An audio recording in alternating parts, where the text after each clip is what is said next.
I don't have a fucking plan B. This is my plan A. This is all the fuck that I got. Sage and Spirit. SageandSpirit.com. That's all the fucks I got. Is my wisdom and my knowledge and whatnot.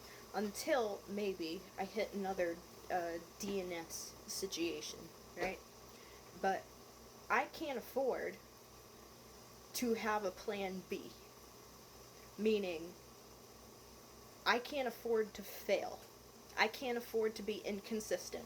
I can't afford to be non-committal to the cause and to the community. What the fuck do? You stay committed. And you actively make decisions that best benefit you and your business. And your life in general. If you're someone who doesn't have a business, at least not yet. So then what do you do after that? You hit the books. You get more educated, gain more knowledge, and get your shit going. It's going to be very slow at the start in anything that you choose to do.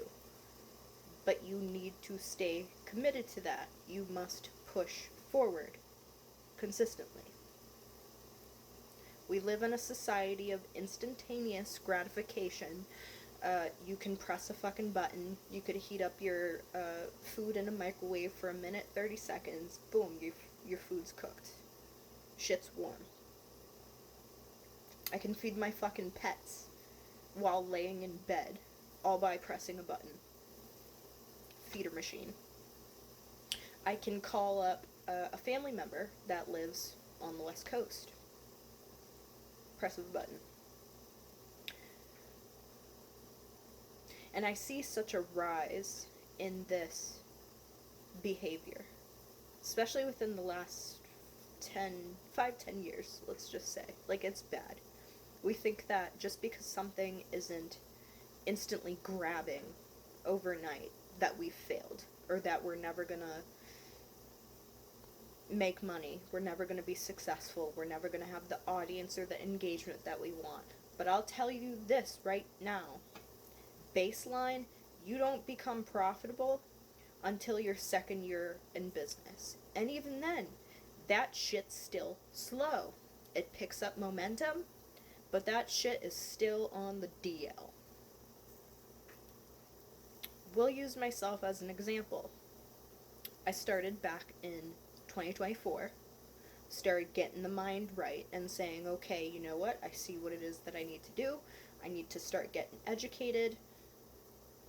Boom, we go into 2025.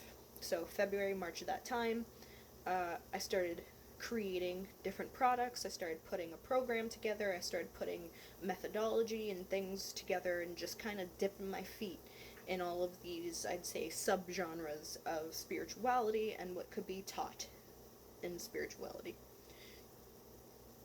Knowledge is power. Because then, I mean, what do you think a fucking teacher is? We have to learn from someone else who's a teacher, who gets their information from someone else who is a teacher, or someone who wrote a book, or someone who's an educator, someone who's a public speaker. We put our own twist on it, and that's how it becomes ours. This doesn't mean that me or anyone else is fraudulent just because you hear us say something along the lines of, or even similar to, what you may have heard before. Let's say, for example, like reciting a quote with my own spin from Neville Goddard, or A Course in Miracles, right? That then becomes mine because I put my own spin on it. I put my own take on it. So, the whole point in giving this lecture is to make you understand that it's not going to be fast. It's not going to be overnight. What's keeping you truly stuck is the fact that you can't discover the problem. And you want to bitch and complain and moan and groan about it. And say, well, it's just not working. I've only been in it for 3 months. Well, what the fuck do I do? You stay committed. You shut the fuck up. You keep your head down on the books, or whatever it is that you're trying to make work. You build it, you grow it, you develop it, and you throw it out there. That's how that works. Stay committed. If you do not have a plan B, your only option is plan A. Okay, love you. Bye.